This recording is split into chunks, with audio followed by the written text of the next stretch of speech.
하나님이 저와 여러분을 사랑하십니다. 날마다 좋은 일이 있습니다. 욥기서 계속해서 강의하겠습니다. 욥기서 35장 말씀 강의하겠습니다. 그동안에 욥기서를 강의를 못했는데 계속해서 욥기서 강의를 하겠습니다. 욥기서 35장을 다 같이 펴보겠습니다. 욥기서 35장. 욥기서 35장입니다. 자, 욥기서 35장 구약 욥을 찾으면 되겠죠? 욥기서 35장 구약 욥. 자, 페이지로는 796페이지에 있습니다. 10절, 11절을 읽겠습니다. 같이 읽습니다. 나를 지으신 하나님은 어디 계시냐 하며 밤에 노래를 주시는 자가 어디 계시냐고 말하는 자가 없구나. 땅의 들짐승들보다 우리를 더욱 가르치시고 하늘의 새들보다도 우리를 더욱 지혜롭게 하시는 이가 어디 계시냐고 말하는 이가 없도다. 그래서 여기 10절에 보면은 밤에 노래를 주시는 자, 그 말씀 줄쳐볼까요? 밤에 노래를 주시는 자.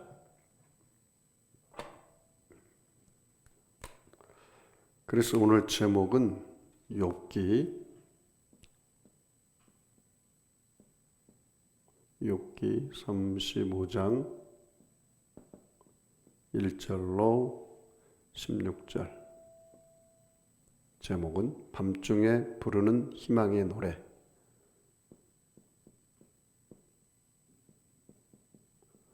밤중에 부르는 희망의 노래.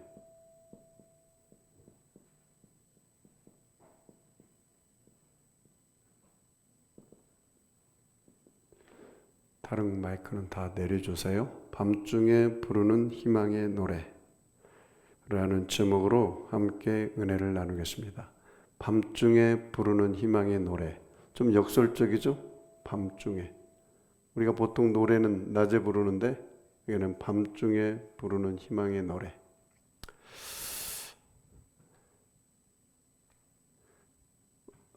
어느 사람이 돛담배 하나를 가지고 대서양을 완주를 했습니다. 대서양 항해를 완주를 했어요. 그리고 기자들과 함께 인터뷰를 했습니다. 기자들과 질문합니다.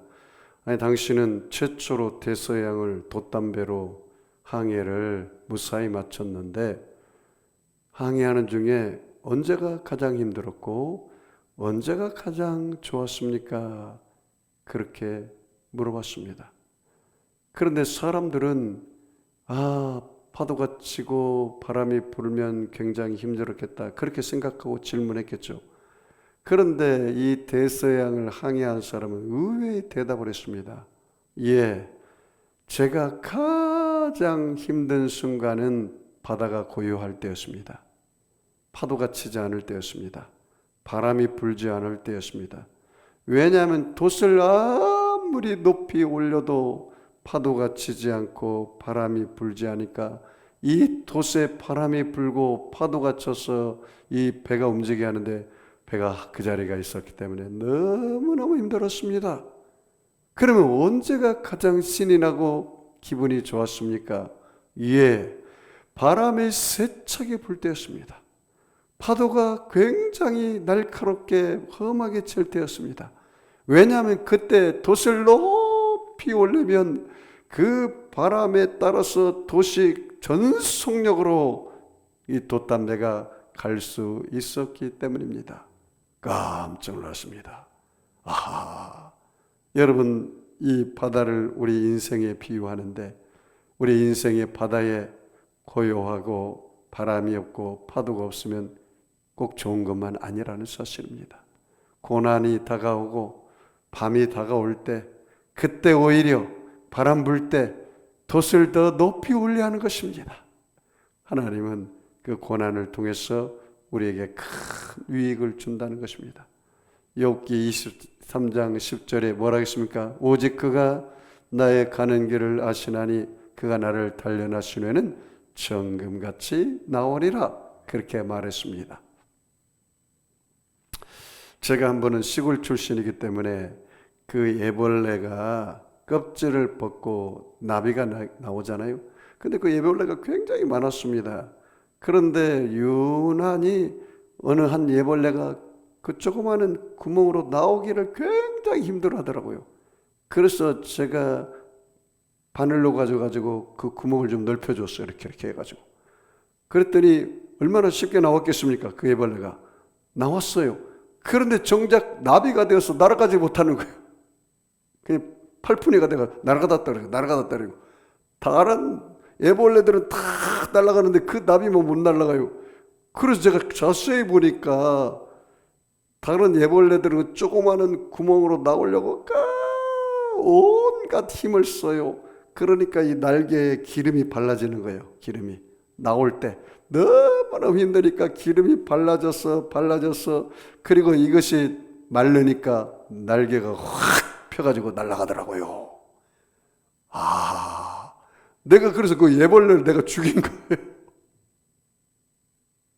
왜냐하면 그 날개가 기름을 발라지도록 해야 하잖아요. 조금 구멍으로 나올 때 그 고통이, 그 애벌레에게는 그 고통이 필요한 거예요.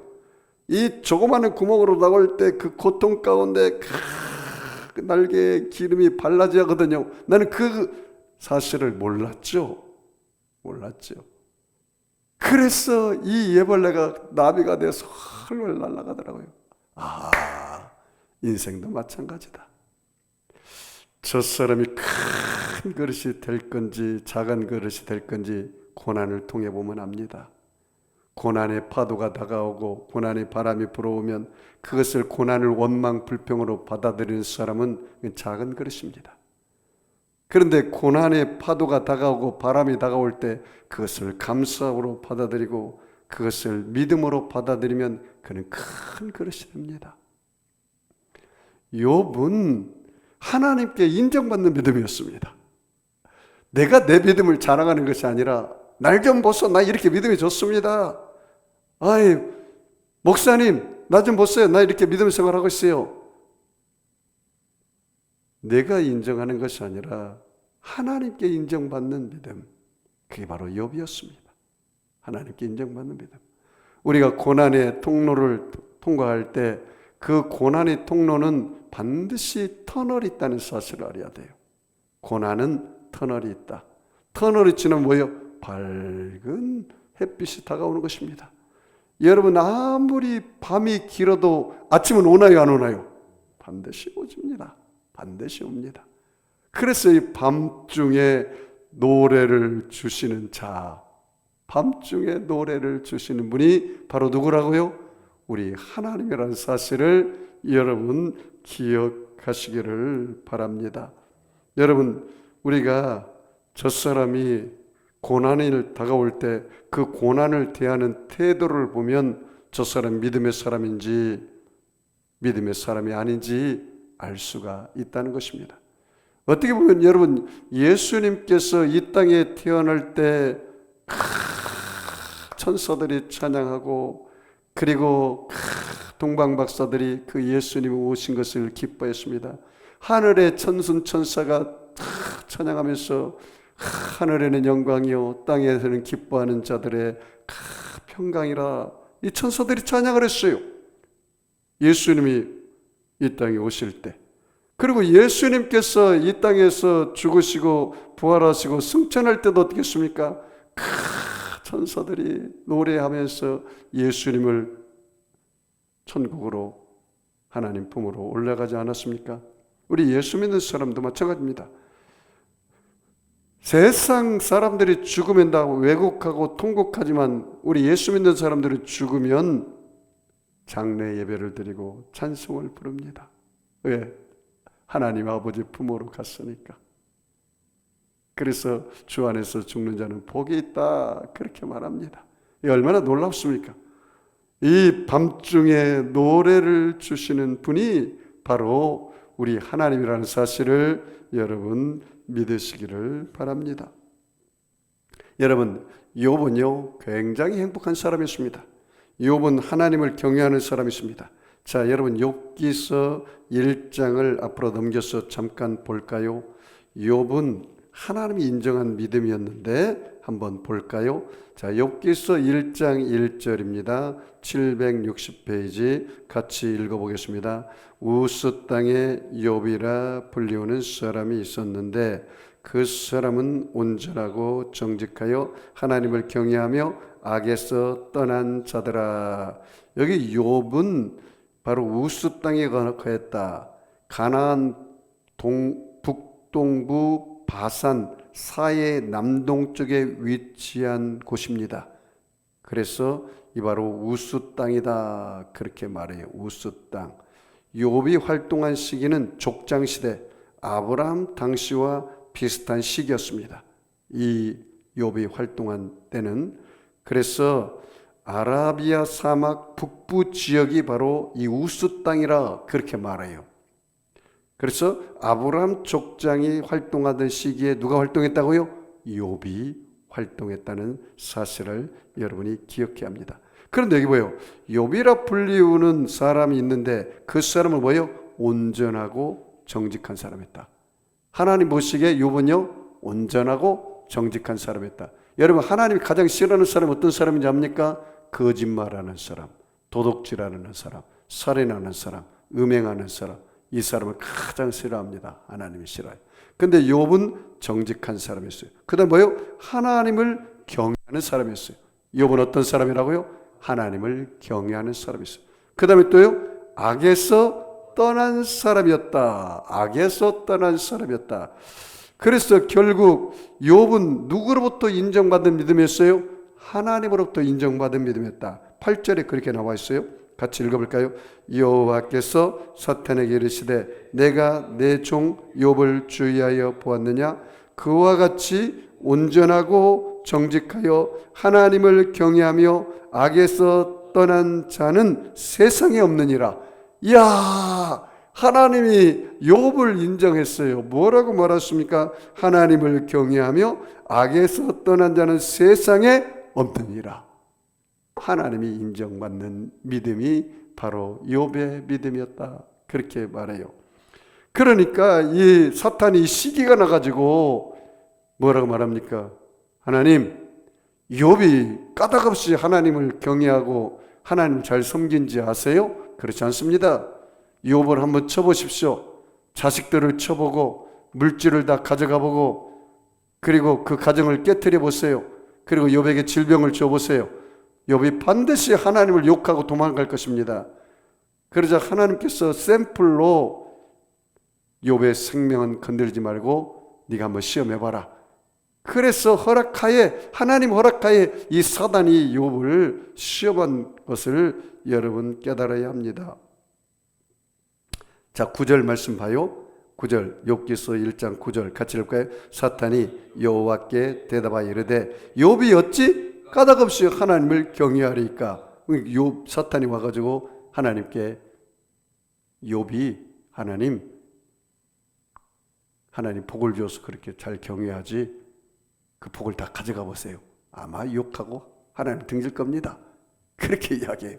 자, 10절 말씀하여 주께서 그와 그의 집과 그들 모든 소유물을 울타리로 두르심 때문에 아니니까.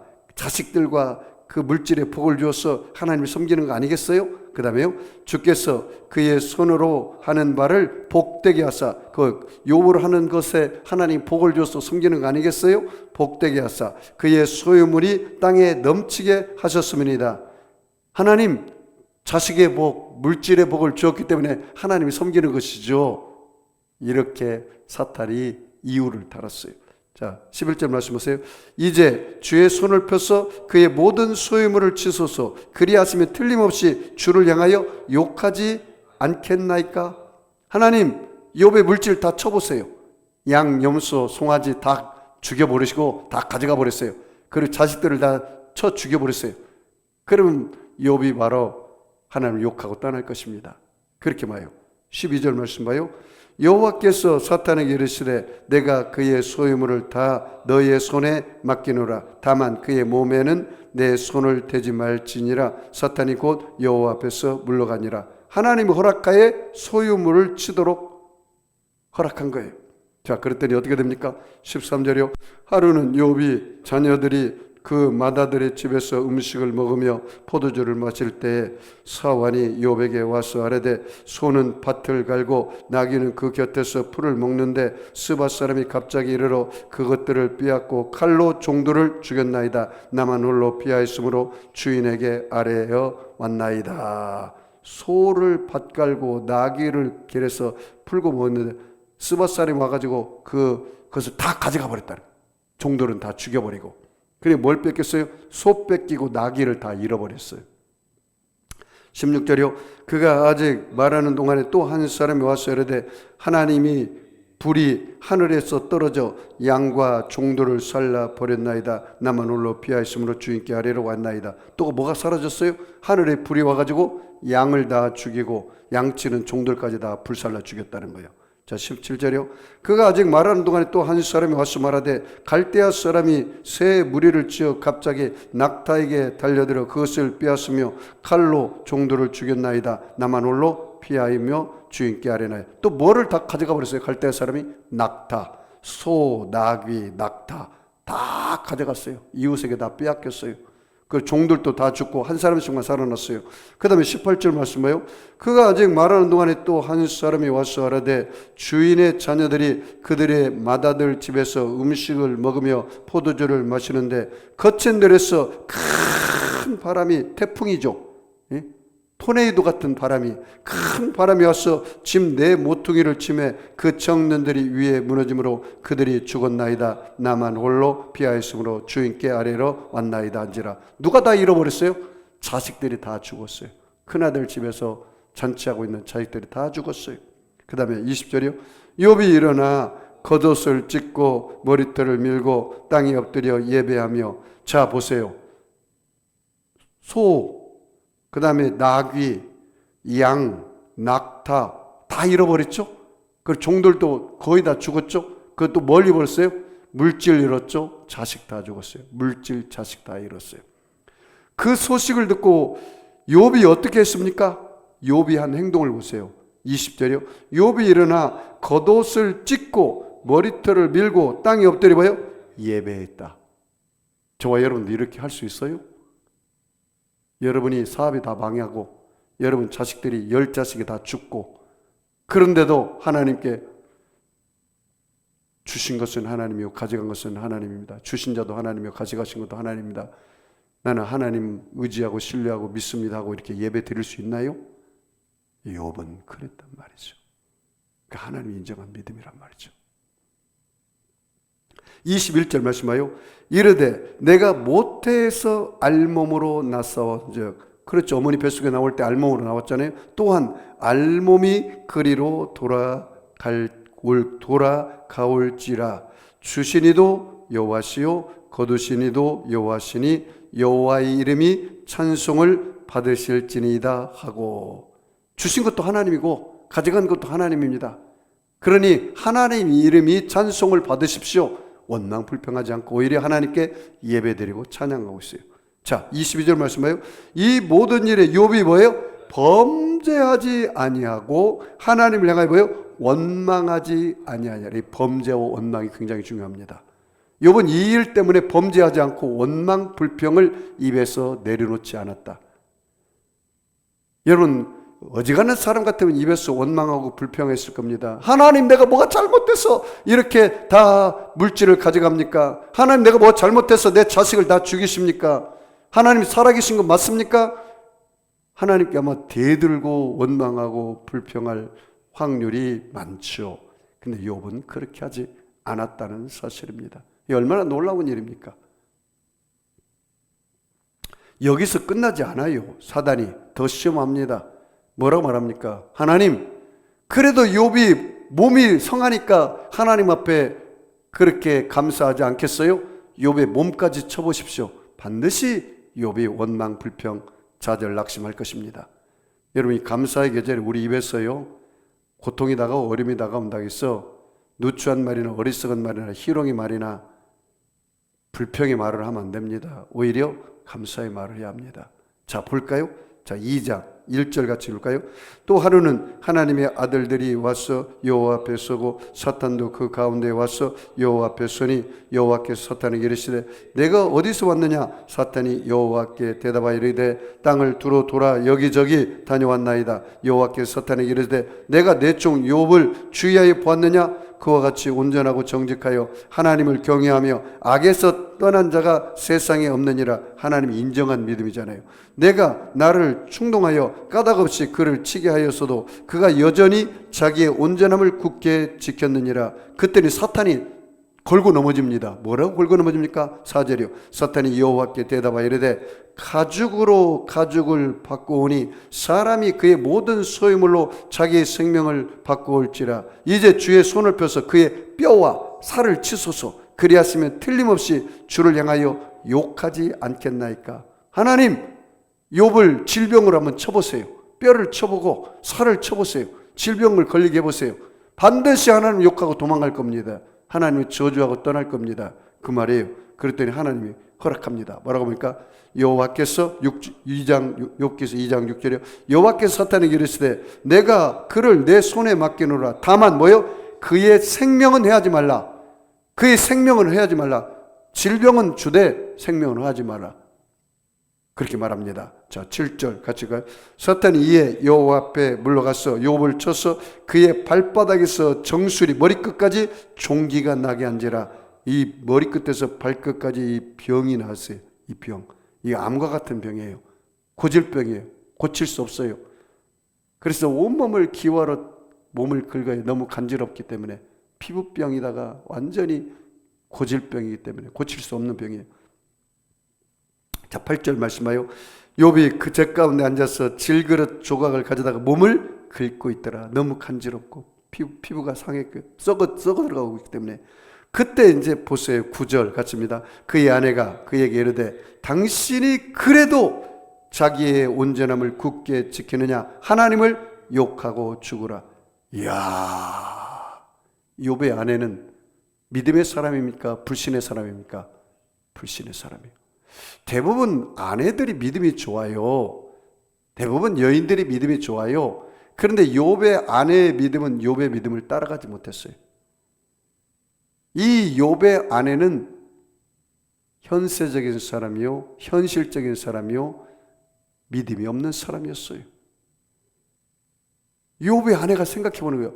우리 남편이 정말 하나님 믿는 사람 맞나? 하나님 믿는다면 왜 자식이 죽고 물질을 다 잃어버리고 또 내 남편까지 질병에 걸려가지고 이렇게 허덕인단 말인가? 하나님 계시지 않다. 그러니까 이 욥의 아내는 현실적인 사람이고 현세적인 사람이고 이 현세의 복만 생각하는 거예요. 내세의 복을 생각하지 않고 하나님이 함께한다는 걸 느끼지 못한 거예요. 그러니까 당신 하나님 욕하고 떠나. 우리 이제부터 교회 가지 맙시다. 이제 우리부터 하나님 안 믿습니다. 여보, 당신 교회 가면 사람들이 욕해. 당신 물질 다 잃고 자식 다 죽고 당신 그렇게 병 걸려가지고 교회 간다 해서 하나님 기뻐할 것 같아? 사람들이 좋아하지 않아. 이제 교회 떠납시다. 이제 하나님 믿지 맙시다. 이렇게 그 아내가 욥에게 이야기한 겁니다. 그때 욥이 어떻게 했습니까? 자, 이거 보세요. 그 아내는 이제 도망가 버리고 말았어요. 자, 10절 같이 가요. 그가 이르되 그대의 말이 한 어리석은 여자의 말 같도다. 우리가 하나님께 복을 받았은즉 화도 받지 아니하겠느냐 하고 모든 일에 욥이 입술로 범죄하지 아니하니라. 이 여자는 욕하고 욥을 떠나버렸어요. 근데 욥은 뭐라고 말합니까? 우리가 하나님께 복을 받았은즉 화도 올 수 있다. 모든 일에 욥이 뭐예요? 입술로 범죄하지 않았다. 사람들은 대부분 입술로 범죄하거든요. 입술로 다 쏟아내버려요. 하나님의 복을 입술로 다 입방정으로 다 망쳐버리고 말아요. 입방정으로. 입 조심해야 돼요. 고통과 어려움이 다가오고 문제가 다가와도 여기까지 아구까지 머리끝까지 입에서 원망불평하고 싶어도 절대로 하면 안 됩니다. 그 말은 사단이 들어요. 여러분의 생각은 사단은 모릅니다. 여러분이 말하는 순간 사단이 듣습니다. 사단은 전능한 사단이 아니기 때문에 우리의 마음까지는 알지 못합니다. 그러나 말할 때는 압니다. 말은요 하나님이 듣고요, 사단이 듣고요, 상대방이 듣고요, 내가 들어요. 증인이 넷이에요. 그런데 우리 마음은 저 사람이 내 마음 몰라요. 마귀 사단도 내 마음 몰라요. 내 마음을 아시는 분은 누구만 압니까? 하나님만 압니다. 하나님만. 출애굽기 3장 7절에 그렇게 이야기했어요. 이스라엘 백성들에게 내가 너의 고통을 눈으로 보았고 너의 기도를 내 귀로 들었고 내가 너의 근심, 마음의 근심을 안다 그랬어요. I know. 내가 알고 있어. I hear. 내가 너의 기도를 듣고 있어. I see. 내가 너의 고통을 보고 있어. 하나님 보고 계시고 듣고 계시고 알고 계세요. 하나님 전능하신 하나님이기 때문에. 그런데 사단은 여러분 모른다는 사실을 알아야 돼요. 그래서 절대로 뭘로 범죄하지 말라고요? 입술로 범죄하지 말라 그렇게 말하고 있어요.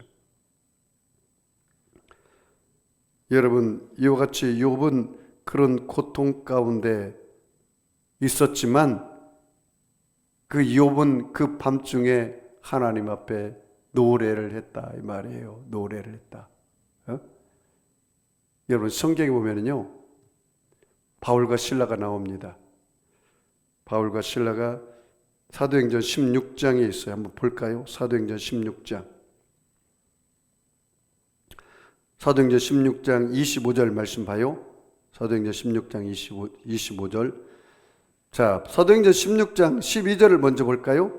거기서 빌립보에 이르니 이는 마게도냐 지방의 첫 성이요 또 로마 시민지라 이 성에서 수의를 위하다가 자 바울과 그의 일행이 실라가 어디 가서 복음 전했습니까? 빌립보 성에 가서 전했어요.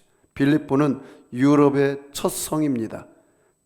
그런데 복음을 전하다가 귀신이 떠나갔어요. 붙었던 귀신이 떠나가고 그 다음에 점치는 귀신 들린 여종들이 있었는데 그 점치는 여종들을 통해서 돈을 버는 그런 주인들이 있어요. 그런데 바울과 실라가 그 귀신들을 다 쫓아내버리고 그 다음에 여종들도 다 치료해버리니까 이 주인들이 바울과 실라를 고발해버렸어요. 그래가지고 감옥에 갇힌 거예요. 그 내용이 바로 그 내용입니다. 24절까지. 자, 25절 말씀 봐요. 밤중에 바울과 실라가 기도하고 하나님을 찬송하며 죄수들이 듣더라. 지금 바울과 실라가 어디에서 찬송하고 기도하고 있어요? 감옥에서. 언제요? 밤중에. 밤중에. 밤에 희망을 노래하라. 밤에 기도하라. 더 터널이 들어가 있는 그 밤중에 잠들지 말고 고통의 밤에 원망 불평하지 말고 그곳에서 예배하고 기도하고 찬송하라. 누구처럼요? 바울과 실라처럼, 욥처럼 그렇게 하란 말이에요. 네? 밤에 하나님이 우리에게 노래를 주신다. 희망의 노래를 부를 수 있도록 해주신다 이 말이죠. 자 봐요. 25절 같이 읽을까요? 밤중에 바울과 실라가 기도하고 하나님을 찬송하며 죄수들이 듣더라. 26절이요. 이에 갑자기 큰 지진이 나서 옥토가 움직이고 문이 곧 다 열리며 모든 사람이 매인 것이 다 벗어진지라. 야, 밤중에 뭐가 일어났습니까? 기적이 일어났어요. 기적이. 옥문이 열리고 죄수들이 하나님께 돌아오고 그리고 바울과 실라가 감옥에서 나오는 기적이 일어났다는 말이죠. 야, 얼마나 놀랍습니까? 27절 말씀해요. 간수가 자다가 깨어 옥문들을 열린 것을 보고 죄수들이 도망하는 줄 생각하고 칼을 빼어 자결하려 하거늘 바울이 크게 소리질러 이르되 내 몸을 상하지 말라 우리가 다 여기 있노라 하니 간수가 등불을 달라고 하며 뛰어 들어가 무서워 떨며 바울과 실라 앞에 엎드리고 그들을 데리고 나가 이르되 선생들이여 내가 어떻게 해야 구원을 받으리까 하거늘. 여러분 이 간수들이 죄수 앞에 와서 어떻게 하면 우리가 구원받겠느냐? 거꾸로 주객이 전도됐어요. 그래 뭐라고 말합니까? 이 유명한 말입니다. 31절 같이 읽까요? 이르되 주 예수를 믿으라. 그리하면 너와 내 집이 구원을 받으리라고 주의 말씀을 그 사람과 그 집에 있는 모든 사람에게 전하더라. 그 밤에 그 시각에 간수가 그들을 데려다가 그 맞은 자리를 씻어주고 자기와 그 온 가족이 다 세례를 받은 후에 그들을 데리고 자기 집에 올라가서 음식을 차려주고 그와 온 집이 하나님을 믿음으로 크게 기뻐하니라. 할렐루야. 바울과 실라가 밤중에 기도하고 찬양하고 예배드렸더니 손에 수갑이 쳤는데 그 수갑을 흔들면서 찬양을 했더니 이 수갑이 끊어지고 옥문이 지진이 일어나고 간수들이 우리가 어떻게 하면 구원을 얻을 수 있느냐? 주 예수를 믿어라. 그리하면 너와 내 집이 구원을 얻으리라. 온 가족이 예수 믿고 그리고 극진이 바울과 실라를 대접했다. 오늘 내용입니다. 자, 다시 넘어가 보겠습니다.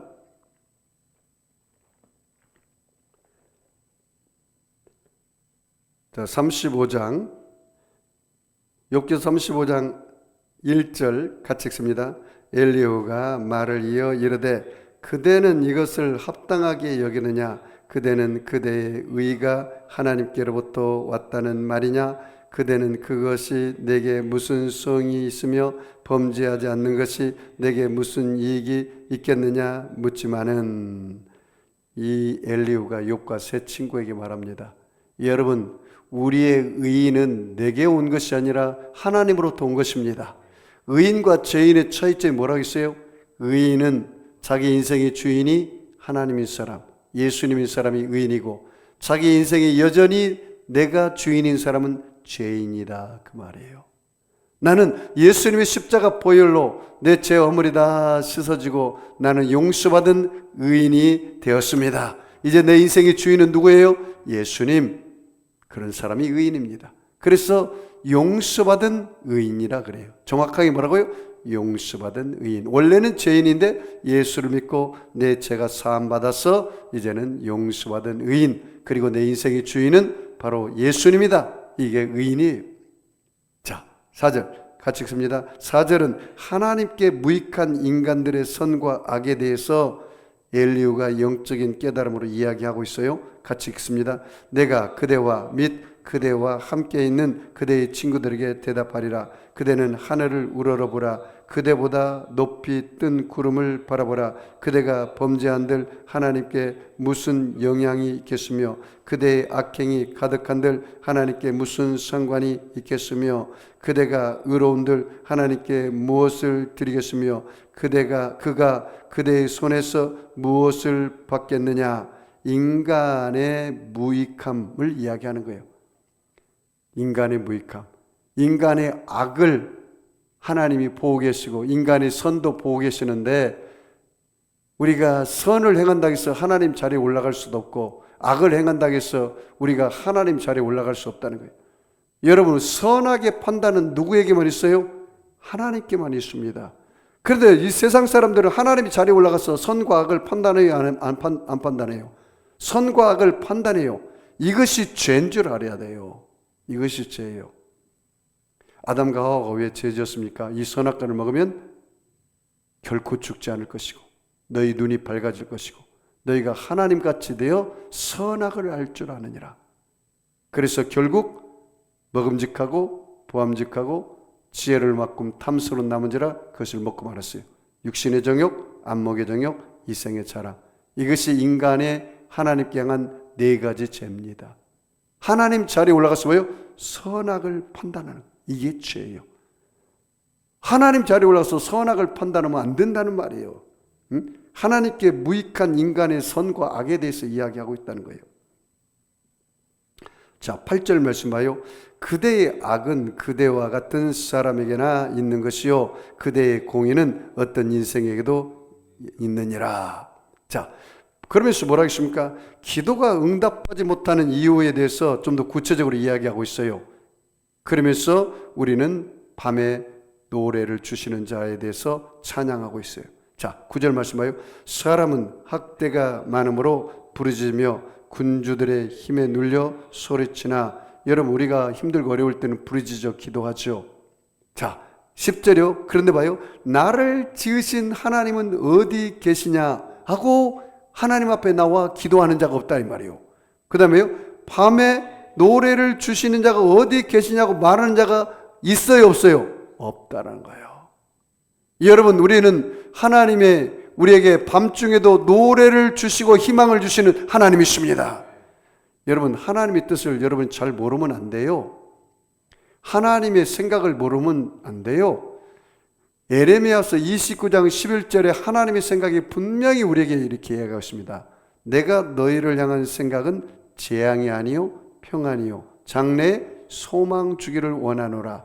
욥이 재앙과 절망과 낙심 가운데 망하는 것이 하나님의 생각입니까? 그렇지 않으면 욥이 고난을 통해서 정금같이 나와서 그 밤중에도 노래를 부르고 희망을 부르고 하나님 역사가 일어나는 것이 하나님 뜻입니까? 후자입니다. 노래하는 거예요. 여러분, 우리가 하나님의 생각을 잘 모르면 안 됩니다. 여러분, 민수기 6장 22절 27절에 하나님의 생각을 분명히 모세에게 얘기했습니다. 모세야, 나의 생각을 이스라엘 백성들에게 이렇게 이야기하라.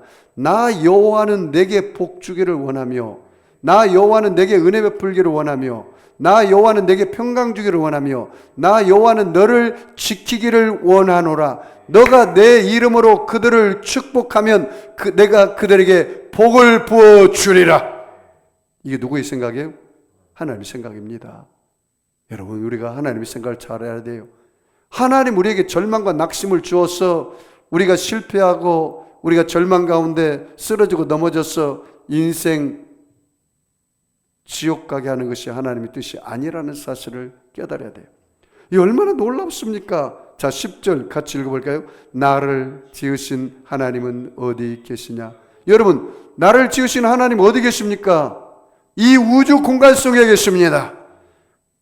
나를 지으시고 나를 만드시고 나를 주장하시는 하나님은, 그 예수님은 하나님 보좌 우편에 계시고, 그리고 그 예수님께서 성령을 우리에게 보내주심으로 성령이 내 몸을 하나님이 성전 삼아 지금 내 안에 와 계십니다. 천국은 여기 있다 저기 있다 할 것이 아니라 천국은 어디 있어요? 너희 안에 있느니라. 너희 안에 있느니라. 고린도전서 12장 27절에 너희는 그리스도의 몸이요 지체의 각 부분이라. 너희는 그리스도의 몸이다. 우리의 몸이 그리스도의 몸이에요. 고린도서 3장 16절에 너희 몸이 하나님의 성전인 것과 하나님의 성령이 너희 안에 계신 것을 알지 못하느냐. 우리는 하나님의 성전이고 성령이 내 안에 와 계셨어요. 고린도서 6장 19절 20절 말씀에 너희 몸은 예수의 피값으로 산 것이 되었으니 너희 것이 아니라 내 것이 되었느니라. 루가복음 17장에 천국은 여기 있다 저기 있다 할 것이 아니라 천국은 너희 안에 있느니라. 로마서 말씀에 하나님의 나라는 먹고 마시는 것이 아니라 오직 의와 희락과 평강이니라. 그래서 우리는 하나님의 우리를 성전 삼아 성령 하나님이 내 안에 와 계셨어요. 그래서 여러분, 하나님이 가장 받기를 원하는 게 뭐라고요? 예배를 받기로 원합니다. 성전에서는 예배 드리잖아요. 예배 드릴 때는 반드시 그 죄를 사함받기 위해서 구약에는 뭐예요? 양이나 염소나 송아지를 잡아서 제물을 드려요. 그리고 제사함 받아요. 우리는 이제는 제물을 드릴 필요 없습니다. 예수님이 어린 양이 되어서 십자가에서 죽으심으로 한 영원한 한 제물이 되어 한 영원한 제사를 드림으로 온전케 하던 자들을 영원히 온전케 하셨느니라. 이렇게 말씀하고 있어요. 우리는 예수의 보혈로 영원히 온전한 자가 되었습니다. 이 얼마나 놀라운 일입니까? 그러므로 저와 여러분은 예수님 안에서 이제는 밤에 노래를 주시는 분을 감사하고 찬양해야 합니다. 10절 같이 봐요. 나를 지으신 하나님은 어디 계시냐 하며 밤에 노래를 주시는 자가 어디 계시냐 말하는 자가 없구나. 여러분, 밤에 노래를 주시는 하나님을 찬양하고 감사하시기를 바랍니다. 시편 119편 67절에 고난 당하기 전에는 내가 그릇 행하였더니 이제는 주의 말씀을 지키나이다. 고난을 통해서 주의 법도와 율례를 깨달았다는 거죠. 시편 119편 71절에 고난 당하는 것이 내게 유익이라. 이로 인하여 내가 하나님의 율례를 배우게 되었나이다. 뭐를 배웠어요? 하나님의 율례를 배우게 되었다. 고난 당하는 것이 내가 유익이라. 내가 고난을 통해서 주의 율례와 법도를 깨닫고 배웠다는 거예요. 그래서 여러분, 우리 속담에 실패는 성공의 어머니예요. 내가 이 일을 하는데 하지 않으면 실패도 없고 성공도 없어요. 이 일을 하면 실패할 수도 있고 성공할 수도 있어요. 근데 한 번 실패가 성공의 어머니인 거예요. 그 실패를 경험 삼아서 다시 시도해서 성공할 수 있는 거예요. 얼마나 놀라운 일입니까? 베드로서 2장 19절 20절에 애매히 고난을 받아도 하나님을 생각함으로 슬픔을 참으면 이는 아름다우나 죄가 있어 매를 맞고 참으면 무슨 칭찬이 있으리요. 오직 선을 행함으로 고난을 받고 참으면 이는 하나님 앞에 아름다우니라. 그렇게 말하고 있어요. 여러분, 그러므로 고난이 다 나쁜 것은 아닙니다. 여러분, 군대에 가서 사병이 훈련받으면 사병에 만한 훈련을 시킵니다. 장교는 장교만큼 훈련을 받아야 합니다. 특전사는 특전사만큼 큰 훈련을 받아야 합니다. 그래 특전사가 되는 거예요. 고난도 마찬가지입니다. 큰 고난을 다가온 사람은 그 큰 고난을 통해서 큰 그릇이 돼요. 정금이 되어요. 다이아몬드는 그냥 다이아몬드가 되는 것이 아닙니다. 진주는 그냥 진주가 되는 것이 아닙니다. 그 족의 아픔과 고통을 통해서 영롱한 진주가 되는 거예요. 그 고통을 통해서. 사람도 마찬가지입니다. 사람도 군대 갔다 와야 진짜 남자가 되고 장가 시집을 가봐야 엄마 아빠 마음을 아는 거예요. 그 고통을 통해서 사람이 되는 거예요. 콩나물같이 한번 비바람도 맞아보지 않은 사람은 조그만 고난이 와도 금방 쓰러져 버리고 말아요. 그런데 밖에 나가 있는 여러분 갈대를 보세요. 얼마나 비바람 맞아가지고 쓰러지지 않잖아요. 대나무 보세요. 대나무 쓰러지지 않아요. 왜냐하면 대나무는 거의 3년에서 5년을 죽순이 돼가지고 밑에다 뿌리를 박습니다. 그리고 3년이나 5년 지나면 위로 대나무가 싹 올라오기 때문에 아무리 비바람이 불어도 쓰러지지 않아요.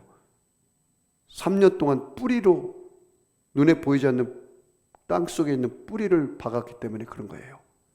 그리고 나올 때는 금방 몇 달 만에 쭉 죽순이 돼서 대나무 되지만 그 오랜 시간 동안 3년 동안 고통과 아픔을 통해서 땅 속에 뿌리를 저장했기 때문에 그렇습니다. 여러분, 그러므로 우리가 우리 인생을 살아갈 때 고난이 다가오고 어려움이 다가오고 힘든 일이 다가온다 해서 절대로 절망하고 낙심하고 뒤로 물러가면 안 되는 것입니다. 자, 볼까요? 우리 11절 같이 읽습니다. 땅의 짐승들보다도 우리를 더욱 가르치고 하늘의 새들보다도 우리를 더욱 지혜롭게 하시는 이가 어디 계시냐 말하는 이도 없도다. 여러분, 우리는 짐승보다 새들보다 귀해요, 안 귀해요? 귀해죠. 예수님께서 마태복음 6장에 분명히 그렇게 얘기했습니다. 너 공중에 나는 새를 보아라. 내가 허락지 않으면 그 새 한 마리도 떨어지지 않는다. 너 저 들에 핀 백합화를 보아라. 너가 기르는 어떤 꽃보다도 아름답지 않느냐. 내가 다 기르고 입힌다.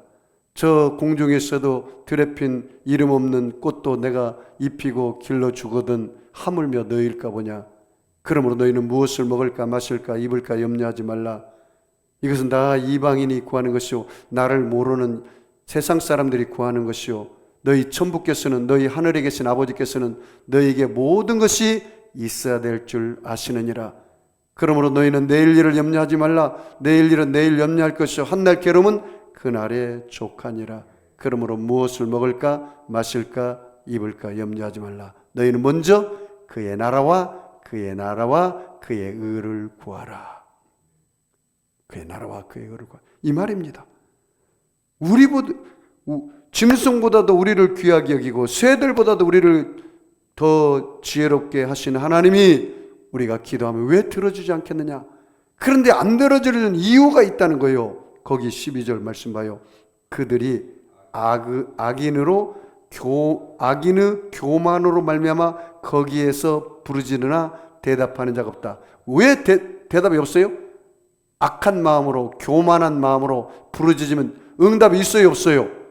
없죠. 여러분, 야고보서 4장 2절에 뭐라 했습니까? 욕심으로 구한 것은 응답이 없어요. 너희가 얻지 못하면 구하지 않으며 구하여도 얻지 못하면 마음의 정욕으로 구함이라. 악한 마음, 정욕, 교만, 불신, 불순종, 내가 내 사욕만 위해서 내가 먹고 마시는 거, 내 출세, 나의 성공, 자기만 위해서 욕심을 갖고 기도하는 것은 하나님이 응답하지 않는다 이 말이에요. 13절 말씀 봐요. 헛된 것은 하나님이 결코 듣지 아니하십니다. 잘 들었어요. 헛된 것 구한 거 하나님이 들어줘요, 안 들어줘요? 안 들어줘요. 전능자가 돌아보지 아니한다. 절대로 돌아보지 않아요. 여러분, 3살짜리 먹은 아기가 엄마 식칼 하나 주세요. 왜 그러니?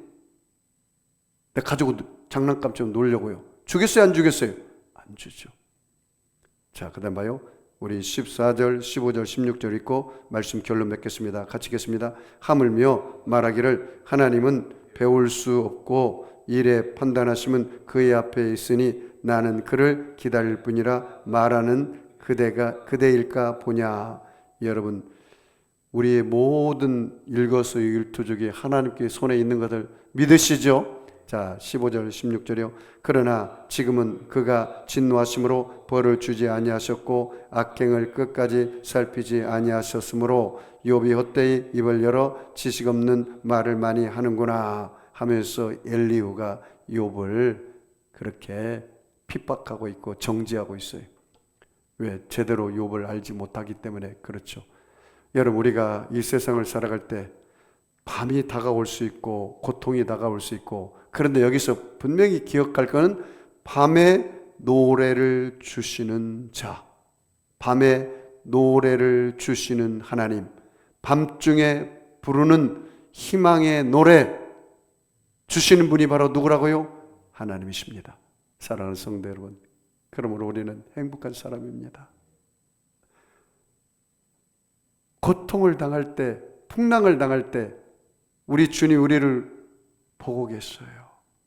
너희 근심을 아신다. 여기 사복음서 보면요, 예수님께서 제자들과 사역한 후에 갈릴리 호수에서 먼저 보냅니다. 다른 가버나움으로 가서 또 복음을 전하기 위해서 너희들이 먼저 배 타고 가라. 그런데 하나님, 예수님은 그 산에 올라가서 기도하면서 그 배가 잘 가는지 안 가는지 보고 있어요, 안 보고 있어요? 보고 있었어요. 보고 있었다가 그 배가 갑자기 풍랑이 치고 비바람이 쳐가서 그 배가 뒤집고 일보 직전일 때 예수님께서 어떻게 했습니까? 그 바다를 걸어와 버렸어요. 걸어왔어요. 그래서 사람들이 그 제자들이 유령이가 하고 막 벌벌벌 떨고 있을 때 그 바다에서 내니 두려워하지 말아라.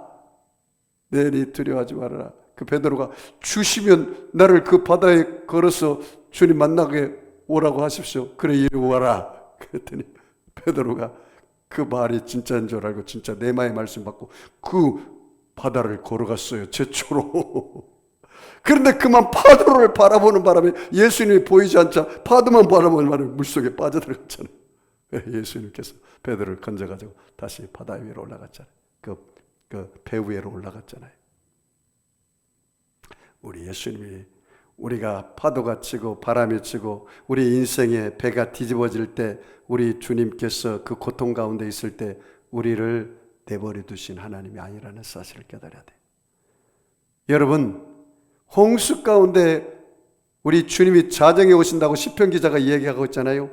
그러니까 홍수가 와도 그 홍수를 다스리고 오시는 분이 바로 하나님이십니다. 우리가 고통이 다가오고 비바람이 다가와도 그 비바람을 다스리고 파도를 잠잠하게 하시는 분은 바로 예수님이십니다.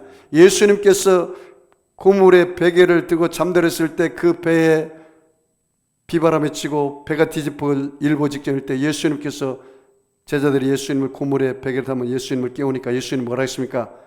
바람아 잠잠할지어다, 파도야 멈출지어다.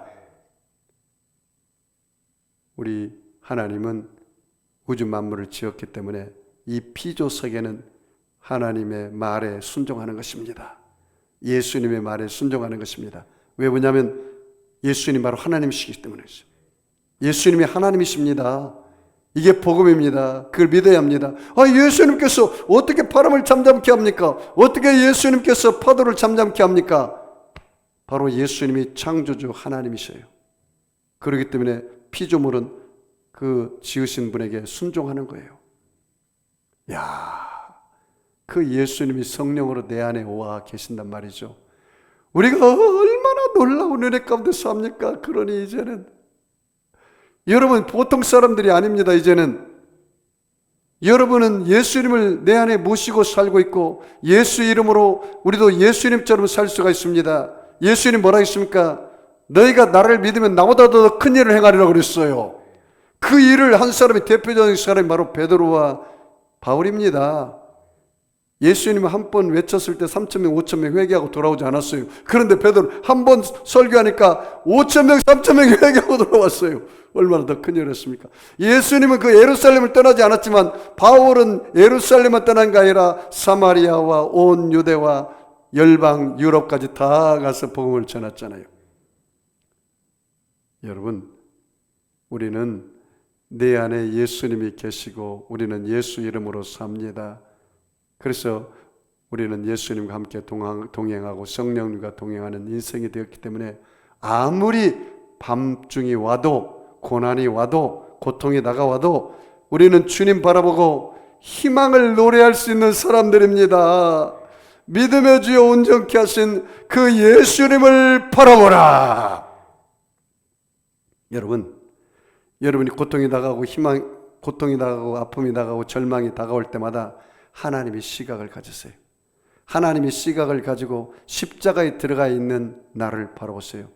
고통받는 나를 바라보십시오. 그러면 내가 고통 가운데 내 인생이 죽는 게 아닙니다. 죄악 가운데 내가 죽는 게 아닙니다. 십자가에 들어간 나의 고통은 하나님의 눈으로 하나님의 시각으로 보면은 예수님께서 내 고통을 다 대신 짊어진 것을 볼 수가 있습니다. 날마다 나의 짐을 져 주시는 주님이라고 했어요. 수고하고 무거운 짐진 자들아 다 내게로 오라. 내가 너를 쉬게 하리라. 나의 마음은 온유하고 겸손하니 나의 멍에를 메고 내게 배우라. 그리하면 너희가 참으로 쉼을 얻으리라. 내 짐은 쉽고 내 멍에는 가벼우니라. 여러분, 십자가에 들어가서 내 자신을 바라보면 내 고통을 내가 짊어지고 있나요? 우리 예수님이 짊어지고 있나요? 우리 예수님이 짊어지고 있는 것을 보게 되는 겁니다.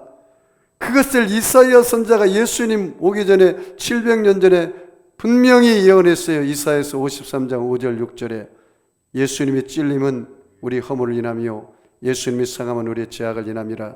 예수님이 징계를 받음으로 우리가 평화를 누리고 예수님이 채찍에 맞음으로 우리가 나음을 입었도다. 우리는 다 양 같아서 그릇 행하여 각기 제 길로 갔지만 하나님께서는 우리 무리의 죄악을 누구에게? 그 예수님께 담당시키셨도다. 그렇게 말하고 있어요. 예수님이 우리의 죄악을 담당했단 말이죠.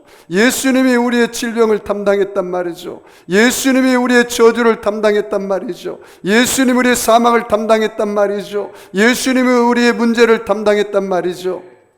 갈라디아서 3장 13절에 그리스도께서 우리를 위하여 저주를 받은 바사, 그리스도께서 우리를 위하여 저주를 받은 바 됐사. 율법의 저주에서 우리를 속량하셨으니 기록된 바 나무에 달린 자마다 저주 아래 있는 자라 했음이라. 이는 그리스도 예수 안에서 아브라함의 복이 이방인에게 미치게 하고 또 우리로 하여금 믿음으로 말미암아 성령의 약속을 받게 하려 하심이니라. 예수님이 누구 때문에 저주를 받았습니까? 나의 저주를 대신 짊어지고 예수님이 저주를 받았다고 성경은 기록하고 있습니다. 예수님은 나의 고통을 짊어지고 대신 고통을 받았다고 했습니다. 그러므로 여러분이 이 밤중에, 고통의 밤중에 노래를 주시는 하나님을 찬양하시기 바랍니다. 왜냐하면 예수님께서 내 죄악을 대신 짊어지고 십자가에 죽으셨기 때문에 우리는 용서를 노래할 수가 있습니다. 예수님께서 우리의 세속과 더러움과 마귀가 가져다는 고통을 짊어지고 십자가에 죽으셨기 때문에 우리는 성결과 거룩함과 성령 충만 주신 것을 노래할 수가 있습니다. 예수님께서 나의 연약과 질병과 슬픔을 짊어지고 십자가에서 죽으셨기 때문에, 그리고 사흘 만에 부활하셔서 내게 모든 연약과 질병과 슬픔 대신에 건강과 치료와 기쁨을 주셨기 때문에 우리는 희망을 노래할 수가 있습니다. 예수님께서 나의 저주와 가난을 짊어지고 십자가에 죽으시고 부활하셔서 내게 축복과 형통과 부유를 주셨기 때문에 우리는 희망을 노래할 수 있습니다. 예수님 우리의 문제와 실패를 짊어지고 십자가에 죽으시고 사망 관세를 이기시고 사흘 만에 부활하셔서 내게 아브라함의 복과 형통과 부유를 주시고 문제 실패 대신에 응답과 성공을 주시고 절망 낙심 대신에 소망과 용기를 주시고 사망 대신에 영생 천국을 주셨기 때문에 우리는 희망을 노래할 수가 있습니다. 그러므로 사랑하는 성도 여러분, 오늘 하나님이 주시는 생각, 하나님의 말씀을, 오늘 이 말씀을 여러분의 마음의 그릇에 채우시기 바랍니다. 성령님이 주시는 강하고 담대한 꿈을 꾸시기를 바랍니다. 예수님의 말씀을 신뢰하는 믿음, 의지하는 믿음, 순종하는 믿음을 가지시기 바랍니다. 아무리 환경이 어렵고 힘들고 고통의 밤이 다가올지라도 내 입술에서 오늘 이 말씀처럼 원망, 불평, 근심, 걱정, 낙심의 죄를 짓지 말고 오직 감사, 오직 긍정, 오직 믿음으로 하나님께 찬송하며 나아가시기 바랍니다. 밤중에 노래를 주시는 주님, 그 주님을 찬양하십시오. Give thanks to the Lord. Praise the Lord, O my soul. 찬양하라 내 영혼아, 감사하라 주님께. 할렐루야. 여러분, 우리는 얼마나 행복한 사람인지 모릅니다. 왜냐하면 고난이 다가와도 그 고난을 다스리는 주님이 함께 오시고, 홍수가 와도 그 홍수 가운데 자정에서 오시는 주님이 그 자리에 계시기 때문입니다. 나는 그분을 믿기 때문에 이 먹구름 속에 먹구름만 보이는 것이 아니라 먹구름 그 속에 태양이신 우리 예수님이 믿음의 눈으로 볼 수 있기 때문입니다. 사랑하는 성도 여러분, 서두에 대서양을 항해한 그 사람의 그 고백을 들어보십시오. 돛담배를 높이 올렸을 때, 고요할 때, 바람이 없을 때는 돛담배가 안 가요. 그러나 바람이 불고 파도가 칠 때 돛을 높이 올렸더니 그 돛담배가 전속력으로 달려서 대서양을 완주했답니다. 우리 인생에도 비바람이 불어요. 파도가 쳐요. 그때 여러분 믿음의 돛을 높이 올리시기 바랍니다. 믿음의 돛을. 믿음의 기도는 병든 자를 구원하리라. 의인의 간구는 역사하는 힘이 많으니라. 믿음은 바라는 것들이 실상이 되느니라. 믿음이 없이는 기쁘시게 못하나니 하나님께 나가는 자는 그가 계신 것과 그가 자기를 찾는 자들에게 상 주시는 이심을 믿어야 할지니라. 오직 의인은 믿음으로 말미암아 살리라.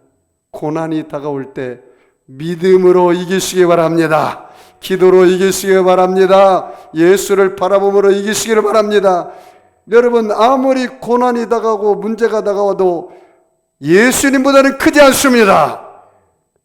문제보다 크신 예수님, 고통보다 크신 예수님, 파도보다 크신 예수님, 바람보다 크신 예수님, 믿음의 주 온전케 하신 그분을 바라보면 그 문제는 눈 녹듯이 녹아지고 실타리 풀려지고 모든 것이 큰 산이 될지라도 평지가 될 것입니다. 하나님을 믿어라. 누구든지 이 산들을 들려 바다에 던져져라 하며 그 말하는 것이 이룰 줄 믿고 마음이 의심치 않으면 그대로 되리라. 너희가 무엇이든지 믿고 구한 것은 받은 줄로 믿어라. 그리하면 너희에게 그대로 되리라. 그런 은혜가 있기를 주의 이름으로 축원합니다. 아픈 사람은 아픈 자리에 손 얹으시고 마음에 소원 있는 사람은 가슴에 손 얹으시기 바랍니다. 전능하신 아버지 하나님, 예수님의 피 묻은 손으로 저들의 머리끝에서 발끝까지 안수하여 주시옵소서. 예수님의 피 묻은 손으로 함께 안수하여 주시옵소서. 믿는 자들에게는 이러한 표적이 따르니 곧 저희가 내 이름으로 귀신을 쫓아내며 새 방언을 말하며 뱀을 집으며 무슨 독을 마실 때도 해를 받지 아니하고 병든 사람에게 손을 얹은 적 나으리라. 내가 나사렛 예수를 명하노니 악하고 더러운 병마야 각 사람 몸에서 묶음을 받고 떠나갈지어다. 병마는 물러갈지어다. 악의 세력은 빠져나갈지어다. 야훼 하나님 아버지요, 오늘 부부의 문제, 가정의 문제, 물질의 문제, 질병의 문제, 자녀의 문제 예수님 안에서 해결될지어다.